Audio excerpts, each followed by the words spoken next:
जिस पति को तुमने कुत्ते की दुम बना के रखा है, जानती हो कौन है वो?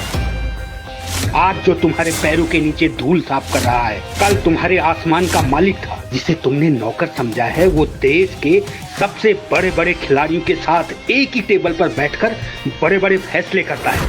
उसके पास पैसा ही नहीं, इज्जत, ताकत और एक ऐसी पहचान है जिसे दुनिया सलाम करती है। अरे उसके सामने तो बड़े बड़े मंत्री, बिजनेसमैन, यहाँ तक कि चीफ मिनिस्टर भी अपना सर झुकाते हैं, और तुम सबने उसे अपना गुलाम बना के रखा है।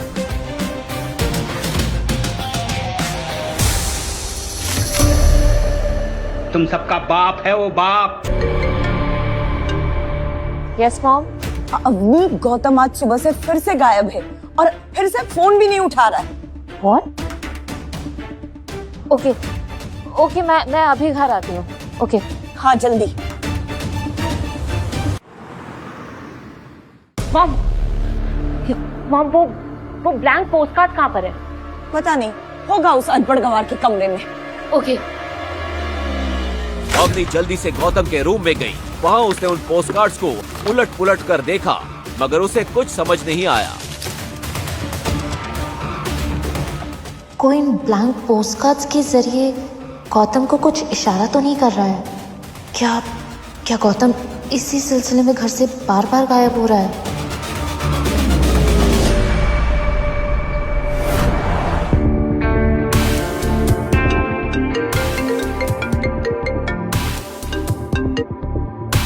हाँ कबीर। हेलो अवनी, तुम्हारा ये अनपढ़ हस्बैंड बड़ा काम का चीज है यार। नहीं, सुबह मेरा ड्राइवर नहीं आया था, तो मैंने कहा कि मेरी कार ऑफिस तक ड्राइव करके पहुंचा दूं, तो खुद ड्राइवर बन गया।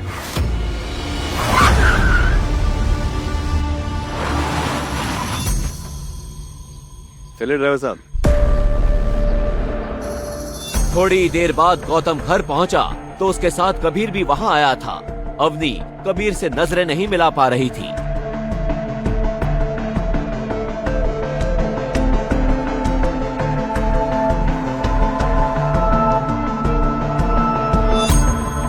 अवनी, तुम्हारे दादाजी को ये भिखारी ही मिला था। वो कहीं ऐसा नहीं हो कि तुम लोगों का सारा कीमती सामान लेके एक दिन ये भाग जाए। ये गौतम कभी किसी को पलटकर जवाब क्यों नहीं देता? नल्ला पति है मेरा, क्या कबीर की बात सच हो सकती थी? मैं जरा कपड़े धो लेता हूँ।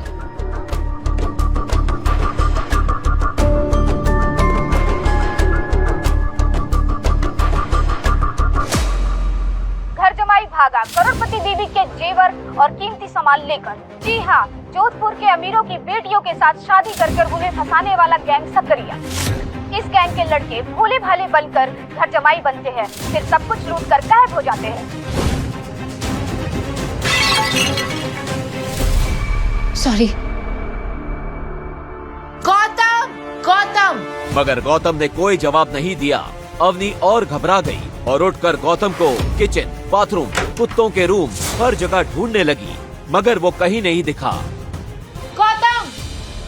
मॉम गौतम कहाँ है? अभी तो यही था, खिड़की के पीछे से टीवी देख रहा था। पता है, आज भी पूरा दिन गायब था, एक काम नहीं किया कामचोर ने। अपनी मम्मी की बात सुनकर अवनी के चेहरे का रंग उड़ गया। गॉड मॉम, मतलब उससे वो न्यूज़ सुन ली है। वो हमारी कार्ड, हमारी ज्वेलरी सब कुछ लेकर कहाँ गया होगा? तुमने रूम में चेक किया? उसकी माँ कुछ पूछती उससे पहले ही अवनी गौतम के रूम की तरफ भागी। कबीर भी उसके साथ वहाँ चला गया। ओह माय गॉड कबीर, मैंने गौतम का बैग नहीं है, मैंने अभी यहाँ पे गौतम का बैग रखा था। गौतम के पास एक छोटा सा बैग ही था जिसमें वो अपने कपड़े रखता। वो बैग वहाँ से गायब था और वहाँ एक चिट्ठी रखी थी। मेरा पीछा मत करना, जो समझ रही हो वो मैं नहीं हूँ। गौतम,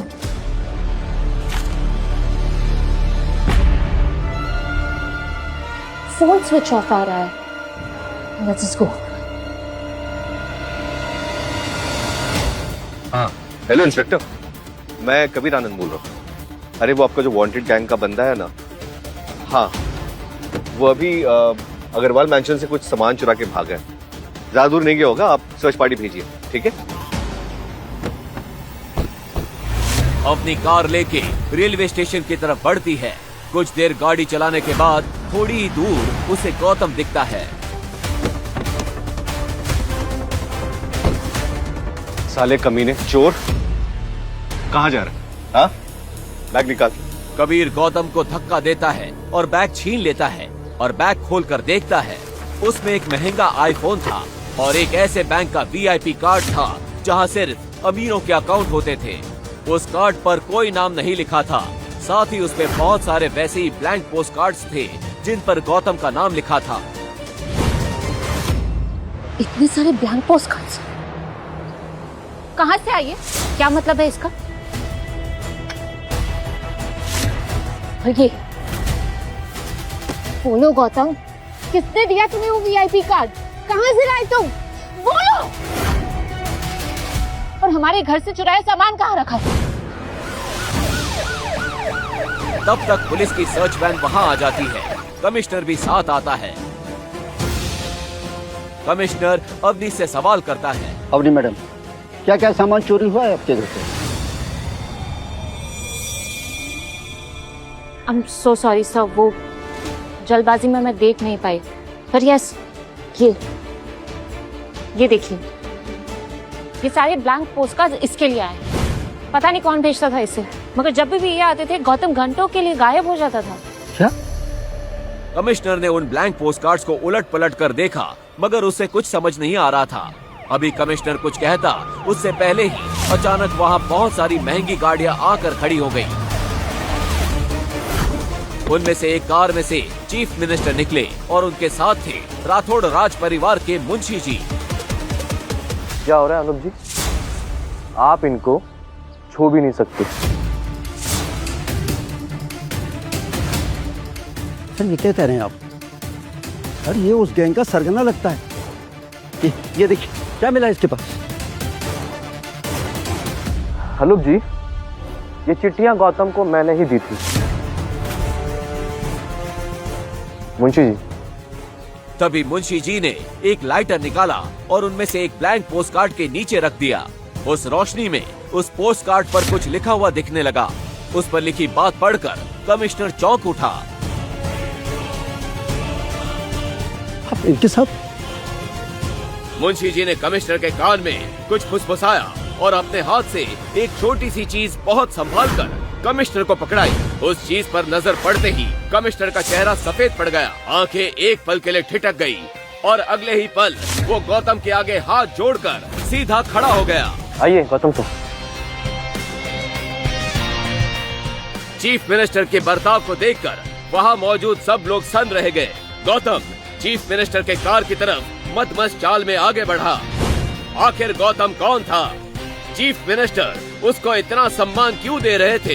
कार का दरवाजा खोलते हुए उसने एक आखिरी बार मुड़कर अवनी की तरफ देखा, पर अवनी अब भी वहाँ सफेद पड़े खड़ी थी।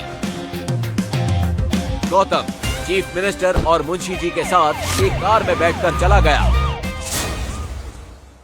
सर, कमिश्नर ने मुंशी जी द्वारा दी गई वो चीज जब अवनी को दिखाई तो अवनी के पैरों तले जमीन खिसक गई।